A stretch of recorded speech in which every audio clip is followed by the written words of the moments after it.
عسلية الحكومة عايزاها في ايه؟ صار اتجوزت 2، واحد في اسكندرية وواحد في المنيا. الأولاني سرقت منه فلوس والتاني خدت منه عيل صغير. اسمع يا ابن الناس، احنا ساكنين هنا في عمارة لا فيها دم ولا جثث. هتخرج بالجثة ازاي قدام السكيورتي؟ ولا كلمتين اللي قالهم على عسلية لحسوا دماغك وعموا عينيك. عسلية طلعت أوسخ مني ومنك، متجوزة 2 وهي لسه على ذمتي. أنا زعلانة منك. أنا عارف.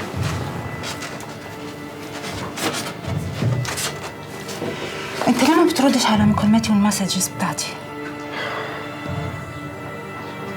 حقك عليا. أنا قلقت عليك، قلت أجي أشوفك كويس وبتتهرب مني، اللي بعد الشر عليك تعبان. هاني ازيك يا حبيبي؟ معقولة؟ انت جيت ازاي؟ الحمد لله على سلامتك. بابا ازيك؟ الحمد لله. عرفت انك تعبان فكان لازم اجي اطمن عليك. بس انت واضح ان صحتك بقت زي الفل.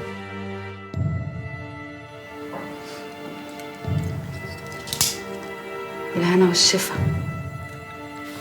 متشكر يا دايما. قاعد لوحدك ليه؟ ولا حاجة. انا اصلا مش عايز حتى انزل بالسرير. طفيت الموبايل، مش عايز اسمع اي دوشة خالص. ليه بس؟ طب تعالى ننزل نقعد في الجنينة شوية. جنينة ايه؟ انا بقالي ساعة بتحايل على نفسي اقوم اخد شاور ومكسل. يا مراد انا كنت مرعوبه عليك، ما قدرتش امسك نفسي لما شفتك تعبان كده. انا جيت يا هاني من بره لقيته في المستشفى وعنده زهق، وعرفت ان الهبابه اللي اسمها داليا دي عايشه معاه. فهمني انت طبعا. انا قلت لك واحنا في الطريق ان ده عادي. عادي ايه انت وهي؟ يا ابني مفيش بيني وبين داليا اي حاجة خالص. عسلية سعيد ثابت محكوم عليها ب10 سنين سجن في قضية تعدد أزواج، وبطاقتها من سجل مدني بولاء أبو العلا. بالراحة بس، ايه الكلام اللي انت بتقوله ده؟ من غير جنان لو سمحت. متجوزة ايه؟ متجوزة مين؟ يا باشا أنا معرفش، بيظهر على الكمبيوتر الحكم بس، أي حد هيجي يستلم الفيش هيتمسك. انت متأكد؟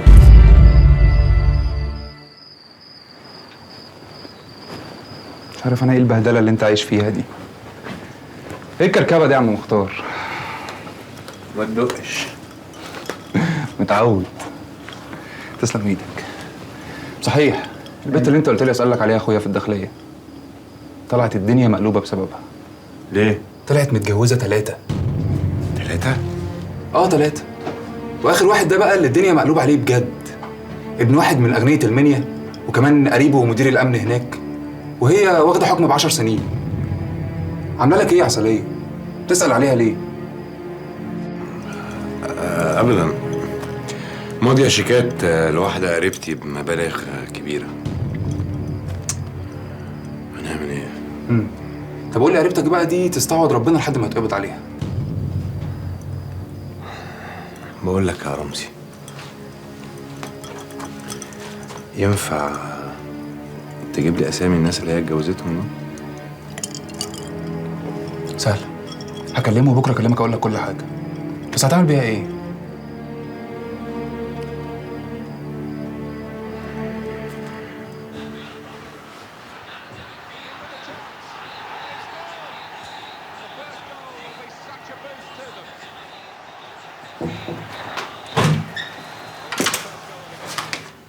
مساء الخير.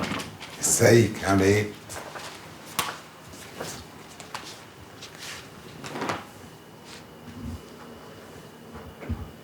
حاسة اني قلقانة وخايفة. قلقانة وخايفة؟ ليه، حصل حاجة ضايقتك؟ اهتمامك بيا ووجودي هنا جنبك مخليني مرعوبة انه يجي يوم وامشي. وتمشي ليه بس؟ ايه اللي هيخليك تمشي؟ انا مش فاهم، ده مش وقت نتكلم في موضوع زي كده خالص. داليا انا عايش معاكي احلى ايام عمري. لكن انا ما لكنش اصلا من ساعة ما اتشقت الارض وطلعتي لي وخبطتك بالعربية وانتي بقيتي اهم حاجة في حياتي، مش بايدي. انا مش فاكرة موضوع العربية ده، بس بليز يا مراد انا مش عايزة امشي من هنا. انا مش هسيبك ابدا. ما تسيبنيش. تعالي.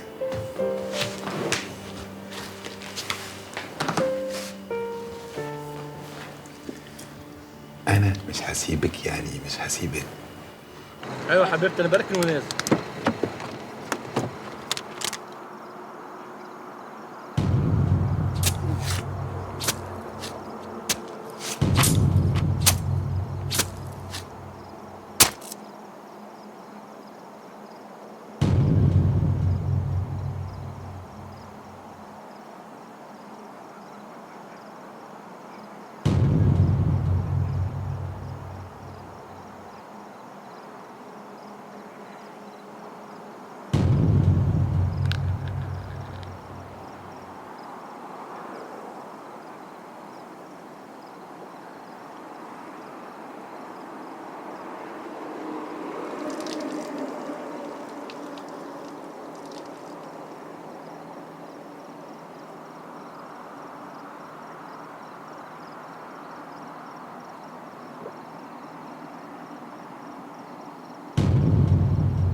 انا اتعامل معاكي على انك مين دلوقتي؟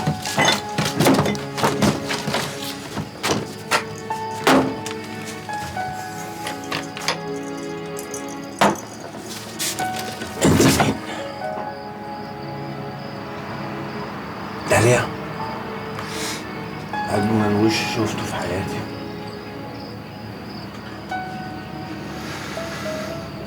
انا مش عارف افكر في اي حد غيرك.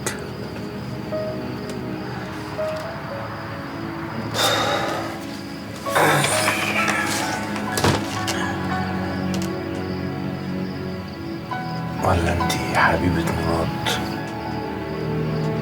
أعز وأغلى واحد عندي في الدنيا.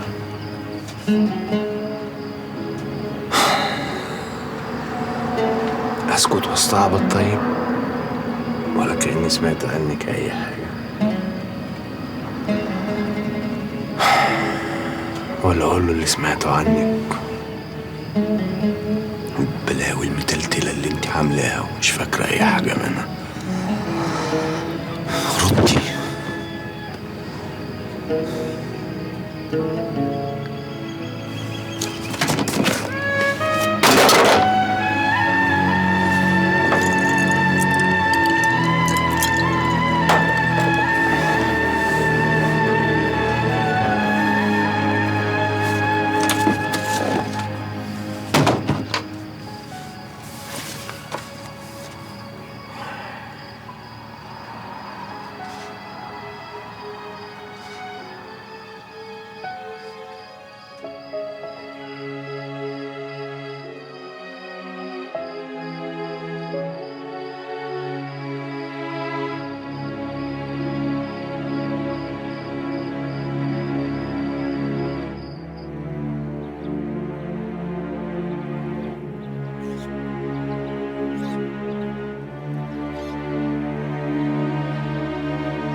في ايه مالك؟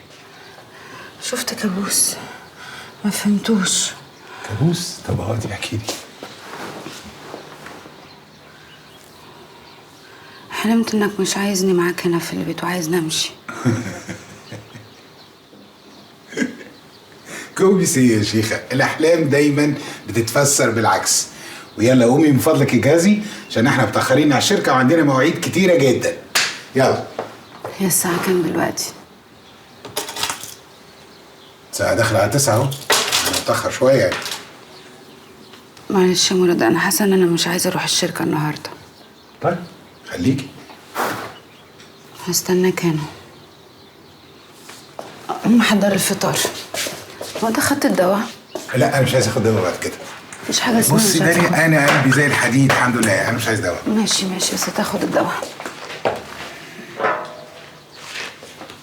أهو حضرته هنا وحضر الفطار، تفطر وبعدين تاخد دواك.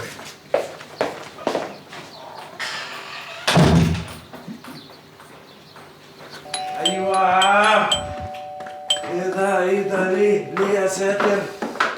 يا ساتر عليك، ليه كل ده؟ الدنيا فيها ايه ليه؟ صباح الخير عادل بيه. صباح الخير ايه بس يا عطو؟ خش الساعة 10 الصبح وكل ده جرس يا اخي. وايه ده؟ ايه ده؟ انت ما رحتش لعلي الزيارة ولا ايه؟ تعالى قول لنا. تعالى. لا رحت ولسه راجع بس ما قابلتوش. طبعا ما دخلكش. علي خرج من السجن. ايه؟ هرب؟ لا طلع عفو نص المدة. هرب؟ خرج. خد عشان تفوق. يعني ايه عفو نص؟ خرج عفو، ادوله عفو نص المدة. خرجوه.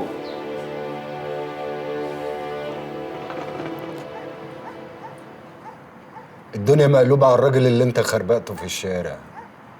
الظاهر طلع حاجة مهمة، وكيل وزارة، وكيل نيابة. أنا مش عارف بيعملوا معايا كده ليه؟ هو يلاقوا حد محل ثقة غيري يعني؟ طب أفهمها. بخلص على مين؟ وليه؟ وإيه المصلحة؟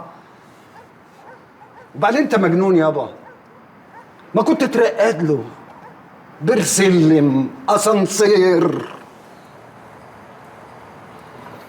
انت مش كنت قلت لي عن زبون عشان اخلص عليه؟ قول لي حكايته ايه واخلص عليه امتى؟ انت عجبتك اللعب؟ كله من اللي عليا. ماشي بس يا واش يا واش، انما رزع الصوت هيعلى والريحه هتتشم، وانت لو اتقفشت يا حلو مش هتلحق تزعل. ولا تفرق معايا. عارف يا أنسي، لما قتلت الراجل ده مع اني معرفوش حسيت اني استريحت. حسيت اني خدت بطاري. طار؟ لا مش فاهمها دي. عايز اقتل الناس كلها.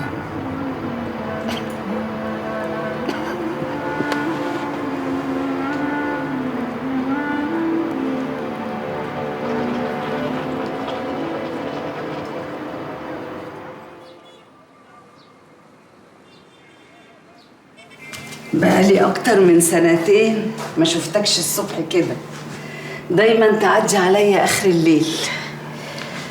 قولي بقى، جايلي بدري ليه؟ مفيش، قلت اخد رأيك في حاجة كده. أنا قلت كده برضو. حاجة بخصوص واحدة بنت. بجد؟ نويتي مختار تتجوز؟ طب وماله؟ خلاص قولي هي مين وأنا أروح لأمها النهاردة. اتجوز ايه بس؟ اسمعيني. طب قول. في واحدة أعرفها عملت حادثة وخبطت دماغها خبطة جامدة أوي. يا ساتر يا رب. الخبطة دي أثرت عليها وخلتها تفقد الذاكرة، بقيت مش فاكرة حاجة خالص عن حياتها. ده شغل أفلام. يوه بقى. كمل. أنا بقى عن طريق الصدفة اكتشفت إن البنت دي عاملة مصايب كتيرة جدا، جرايم محكوم عليها وهربانة من السجن وحاجة سودة. اللي حصل ده قبل الحادثة ولا بعدها؟ قبلها طبعا. تمام. السؤال بقى أنا أتعامل معاها إزاي؟ أنا عرفت دلوقتي أتعامل معاها على أساس إنها البني آدمة الجديدة اللي عاملة زي الطفل الصغير، ولا على أساس إنها البنت اللي أنا عارف إنها هربانة من حكم ومجرمة؟ طبعا على إنها مجرمة. وهنا قول لي بقى يا مختار، هي الحكاية دي بجد ولا تأليف؟ بجد، بيقول لك واحدة يعرفها. يبقى لازم يبلغ عنها. أولا يا سالم، أنت ما سمعتش الموضوع كله. ثانيا، البنت اللي أنا بتكلم عليها دي واحدة غلبانة أوي وطيبة جدا، وفعلا مش فاكرة أي حاجة من تاريخها. عايزني أحاسبها على حاجات هي مش فاكرة إنها عملتها أصلا. مش ده يبقى ظلم يا عم الشيخ؟ فاكرة بقى ولا مش فاكرة؟ ما هي نفس الشخص، نفس الروح الشريرة. يعني لو جات لها فرصة إنها تأذي أي حد هتأذيه. والله أعلم. السلام عليكم. وعليكم السلام.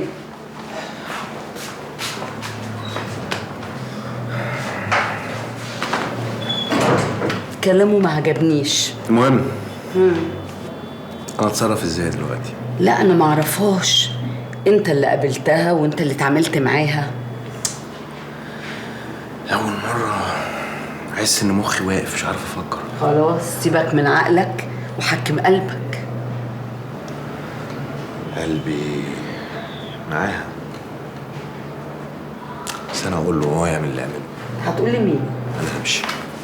هشوفك امتى؟ هكلمك. طيب. بكام يا واد؟ 45. 45 كتير قوي 45. انا كنت بجيب ب5 جنيه. خد يا واد 45 و5 عشان. متشكرين. يلا زكا.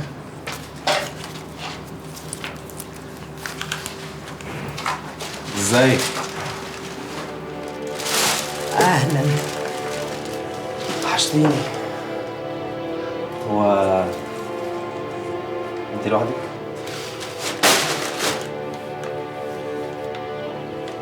خليك في حالك يعني. ايه هو انت نسيت اللي حصل بينا ولا ايه؟ نسيت. وبعدين اتلم وخليك محترم يا اخوي. انا ست متجوزه، ولو ما اتلمتش وبقيت مؤدب عليا النعمه لا اخلي جوزي يذبحك على مكبتكم. جوزك ده جنان بقى. طب ده احنا كنا حتى يعني ما كناش. وتلم يا اخويا بدل ما اخلي ليلتك دي اسود ليله في حياتك. ايه يا فتول؟ زعايم مع مين؟ ده الواد بتاع السوبر ماركو، اصله منيل ب60 نيله، لا هو عارف جايب ايه ولا بينيل ايه.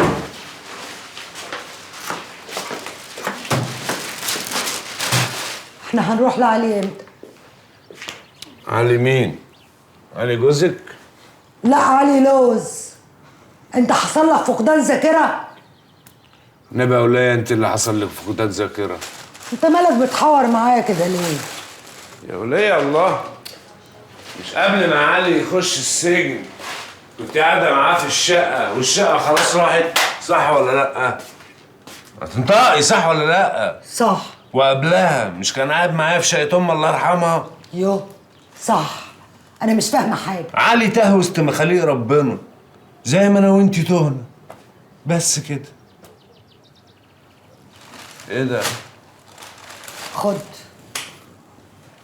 يا ولية اعمل لنا كوبايتين شاي ولا أي حاجة. خدامة أهلك أنا. شوف الولية لسانك متبر منك. يا ولية اعملي لي كوباية شاي يا ولية. صباح الخير. مختار انت فين؟ انا كلمتك ولا 100 مره ما بتردش عليا. بعدين. خير يا استاذ مختار. صباح الخير. لسه المراد سأل عليك مرتين. ده اللي جواه لسه ما جاتش.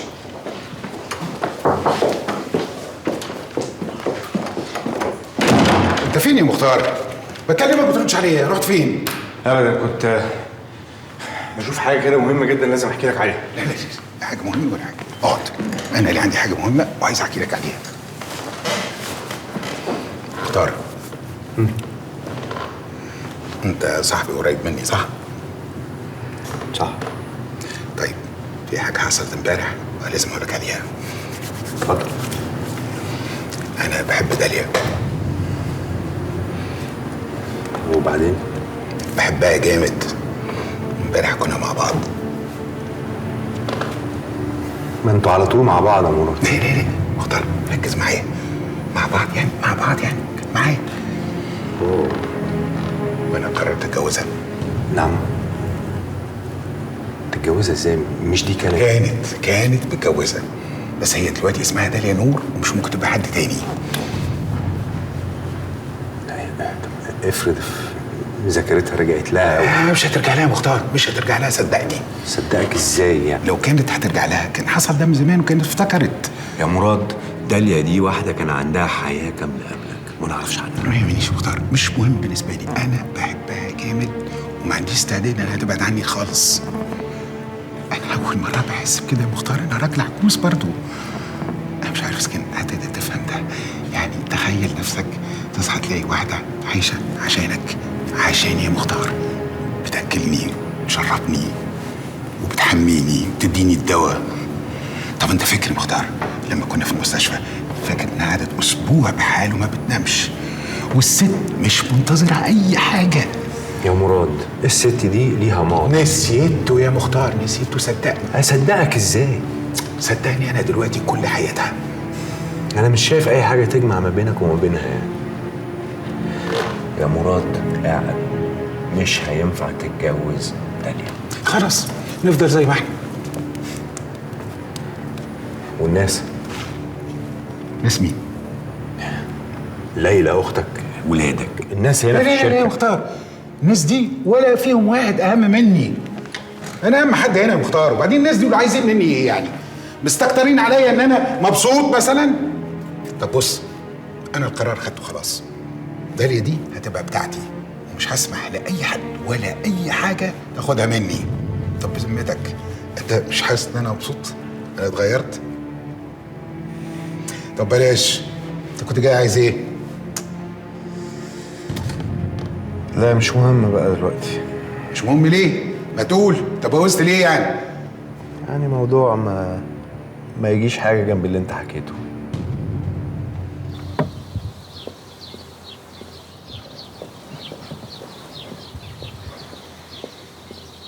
داليا، ايه اللي مقعدك هنا؟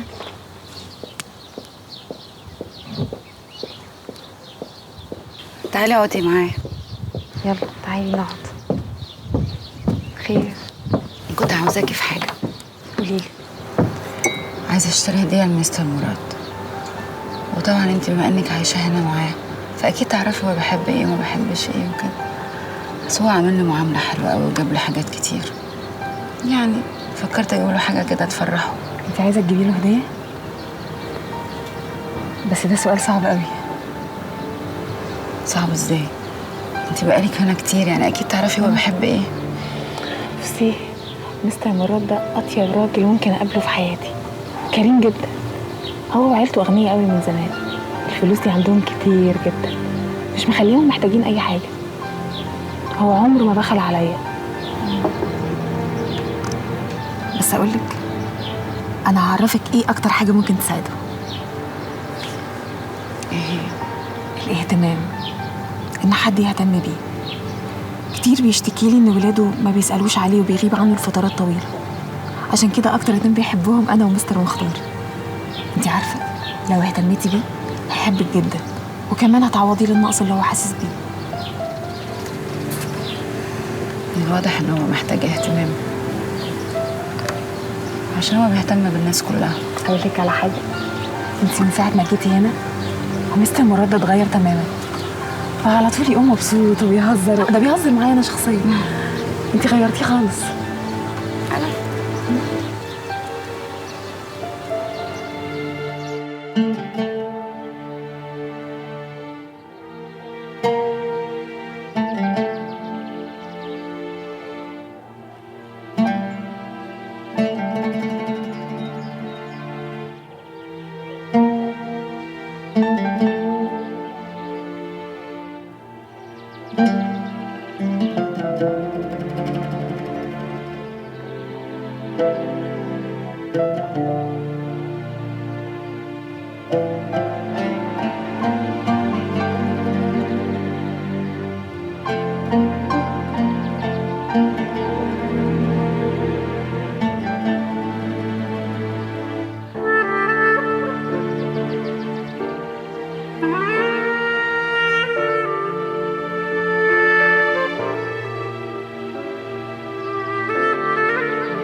Here we go. I have been following all the modification of the contract between our and your company, especially the third and the fourth terms, not to mention the $1 million penalty as per your request. Mr. Murad finds the fulfillment of the payment has to increase to 16 months.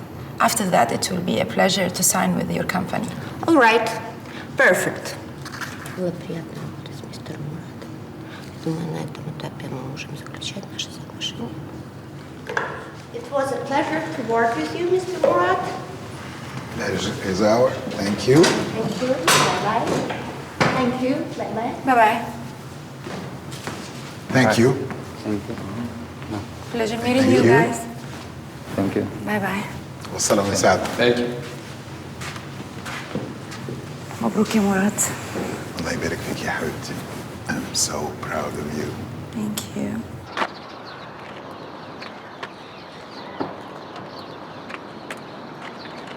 الحمد لله على السلامة يا شفيق. مبروك عليك العربية الجديدة يا عم. الله يسلمك ويبارك فيك يا سعادة. الرحلة كانت ناقصاك والله يا باشا. رحت المينا يا اخويا؟ الشغلانه طلعت سهله يعني؟ اه والله يا مدام، بصراحة الرجالة بتوعكم قاموا بالواجب وزيادة. وأنا قاعد على الكرسي بتاعي. الورق كله سعادتك جاي لحد عندي، ربنا يديهم الصحة. اللهم صل على النبي. دول 100,000 جنيه حق. عربيتك تستلمها بكرة، يكونوا الرجالة بس توقعوها من تراب السفر. تمام، طب ما تخلي سعادتك. حبيبي. خيرك سابق يا باشا. ربنا يخليك يا رب. ربنا ما يحرمني من سعادتك، ربنا يخليك. رجالة حبيبي، مش عايز حاجة؟ الله يبارك فيك، ربنا يبارك لك فيك. تسلم. تأمريني بحاجة يا مدام؟ لا هيوصلوك يا اخويا، اتكل على الله. تسلموا يا غالية، تسلموا لي، الله يبارك لكم. يلا يا انتوا رجالة، صح. واحد بس والتاني يبقى معايا. بالراحة يا عمنا. نطمن بقى.